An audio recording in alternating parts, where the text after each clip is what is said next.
Welcome back guys. आप सभी का हार्दिक स्वागत अभिनंदन।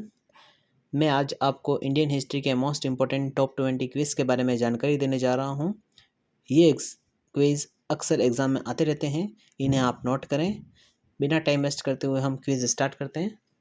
क्वेश्चन नंबर 1, तृतीय आंग्ल मैसूर युद्ध को रोकने के लिए टीपू सुल्तान ने अंग्रेजों के साथ कौन सी संधि की थी?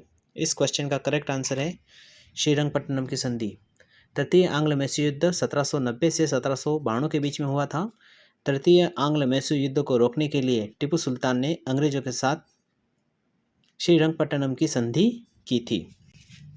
अगला क्वेश्चन, इंडियन एसोसिएशन द्वारा कलकत्ता में आयोजित अखिल भारतीय राष्ट्रीय सम्मेलन कब हुआ था? इस क्वेश्चन का करेक्ट आंसर है 1883 ईस्वी में। इंडियन एसोसिएशन के द्वारा 1883 में कलकत्ता के अल्बर्ट हॉल में पहला अखिल भारतीय राष्ट्रीय सम्मेलन आयोजित हुआ था। क्वेश्चन नंबर 3, पानीपत के तटीय युद्ध में मारे जाने वाले दो महत्वपूर्ण सैन्य सरदार थे। इस क्वेश्चन का करेक्ट आंसर है विश्वासराव एवं सदाशिवराव भाऊ। पानीपत का तटीय युद्ध 1761 में अहमद शाह अब्दाली और मराठा सेनापति सदाशिवराव भाऊ के बीच में 14 जनवरी 1761 में हुआ था। पानीपत के तटीय युद्ध में मारे जाने वाले दो महत्वपूर्ण सैन्य सरदार विश्वासराव एवं सदाशिवराव भाऊ थे। अगला क्वेश्चन, वह रोमन सम्राट अगस्त की भांति सावधान था कि वह दूसरों की तरह शक्तिशाली न लगे और दूसरों के स्तर से अधिक न लगे। यह संदर्भ किसका है? इस क्वेश्चन का करेक्ट आंसर है बहलोल लोदी। बहलोल लोदी के बारे में उपयुक्त कथन कहा गया है। अगला प्रश्न, किस मुगल बादशाह के दुर्भाग्य पर व्यंग्य करते हुए लैनपुर ने लिखा है कि वह जीवन भर ठोकरें खाता रहा और ठोकर खाकर ही उसके जीवन का अंत हुआ? इस प्रश्न का सही उत्तर है हुमायूं। मुगल बादशाह हुमायूं के दुर्भाग्य के बारे में लैनपुर ने यह कहा था कि वह जीवन भर ठोकरें खाता रहा और ठोकर खाकर ही उसने अपने जीवन का अंत किया।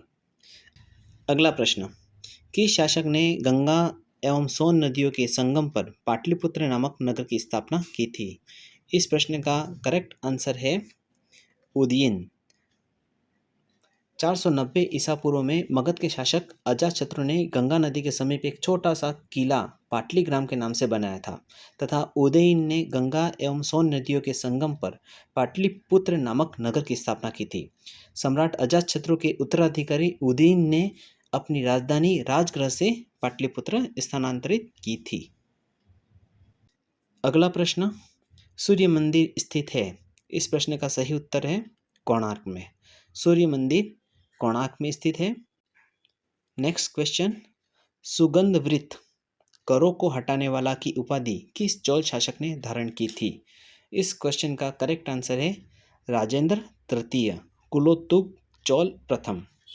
सुगंध वृत्त करों को हटाने वाला की उपाधि राजेंद्र तृतीय ने धारण की थी, जिसे कुलोत्तुंग चोल प्रथम भी कहा जाता है। अगला प्रश्न, सरदेशमुखी की वसूली शिवाजी इस आधार पर करते थे कि वे महाराष्ट्र के पुश्तैनी सरदेशमुख प्रधान मुखिया हैं। सरदेशमुखी राजस्व का हिस्सा कितना प्रतिशत था? इस क्वेश्चन का करेक्ट आंसर है 10%। सरदेशमुखी की वसूली शिवाजी के द्वारा की जाती थी और शिवाजी इस कर की वसूली इस आधार पर करते थे कि वे महाराष्ट्र के पुश्तैनी सरदेशमुखी प्रधान मुखिया हैं और सरदेशमुखी है वह राजस्व का 10% था। अगला क्वेश्चन, वेंगी के चालुक्य राज्य का चोल साम्राज्य में विलय किसने किया?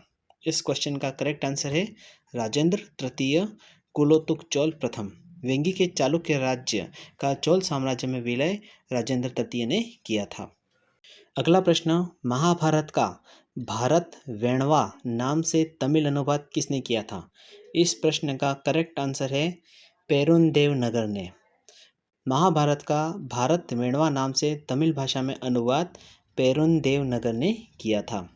अगला प्रश्न, कर्नल क्लाइव का गधा या सियार की संज्ञा किसे दी गई थी? इस प्रश्न का सही उत्तर है मिर्जाफर को। मिर्जाफर को कर्नल क्लाइव का गधा या कर्नल क्लाइव का सियार कहा जाता है। अगला प्रश्न, वे राष्ट्रीय नेता कौन थे जो 1925 में सेंट्रल लेजिस्लेटिव असेंबली के अध्यक्ष निर्वाचित हुए थे? इस क्वेश्चन का करेक्ट आंसर है विट्ठल भाई पटेल। विट्ठल भाई पटेल 1925 में केंद्रीय विधानसभा के पहले निर्वाचित अध्यक्ष थे और वे सरदार वल्लभ भाई पटेल के बड़े भाई थे। अगला प्रश्न, विशाखा दत्त के प्राचीन भारतीय नाटक मुद्रा राक्षस की विषय वस्तु है।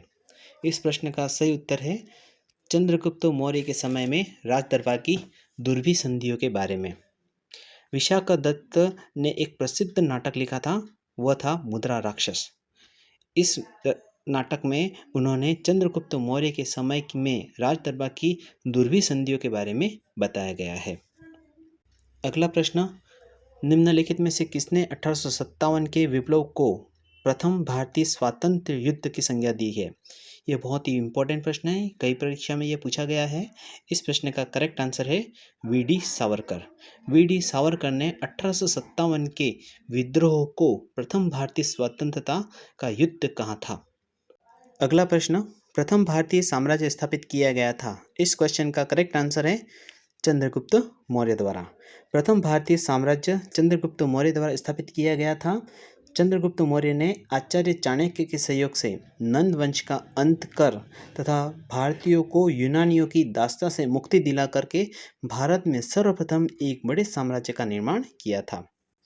अगला प्रश्न, कौन सा युद्ध यूरोपीय आंग्ल फ्रांसीसी युद्ध का विस्तार नहीं था।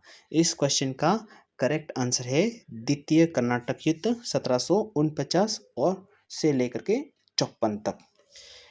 द्वितीय कर्नाटक युद्ध में यूरोपीय आंग्ल फ्रांसीसी युद्ध का विस्तार नहीं हुआ था। अगला प्रश्न, निम्न में से कौन उग्रपंथी नहीं था। इस प्रश्न का सही उत्तर है गोपाल कृष्ण गोखले। गोपाल कृष्ण गोखले कांग्रेस के उदारवादी नेता थे, जबकि बाल गंगाधर तिलक, मदन लाल उधम सिंह ये तीनों कांग्रेस के गर्मपंथी व उग्रपंथी विचारधारा वाले नेता थे। अगला प्रश्न, भारत में बीबी का मकबरा कहाँ स्थित है। इस क्वेश्चन का करेक्ट आंसर है औरंगाबाद में। बीबी का मकबरा महाराष्ट्र के औरंगाबाद में है। इसे दूसरा ताजमहल भी कहा जाता है। औरंगजेब के पुत्र राजकुमार आजम शाह ने अपनी माँ दिलरास बानो बेगम की याद में 1651 से 1661 के बीच में इसे बनवाया था। अगला प्रश्न, 27 दिसंबर 1911 में पहली बार जनगण मन कहाँ पर गाया गया था। इस क्वेश्चन का करेक्ट आंसर है कोलकाता में।